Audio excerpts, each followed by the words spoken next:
Nueva York. New York, I will explain it to you. Us immigrants, many of us, we come here for stability for our children. Here, we hear they will help us. This is the story of so many immigrants. They come to New York with hope, but now New York's resources have been strained.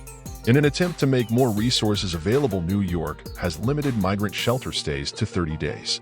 I don't see how this helps, but in the eyes of the New York administration, they believe this is an answer that sends migrants to live in the streets during the dead of winter.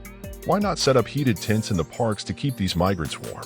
The system is using this crisis to increase their budget rather than using the money away from consultants and have New York administrations come up with the solutions they were elected to manage.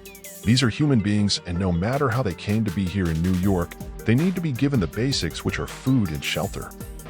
This change cuts the length of time that migrants are allowed to stay in shelters in half. Now, advocates say this is heartless, but Mayor Adams says it's necessary, especially given the fact that the city will spend an estimated $12 billion over the next 3 fiscal years on the migrant crisis alone. Happening tomorrow, the city is expected to ask a judge to exempt asylum seekers from the city's right to shelter law, saying it's just not sustainable given the current situation. Only 1 month, 30 days.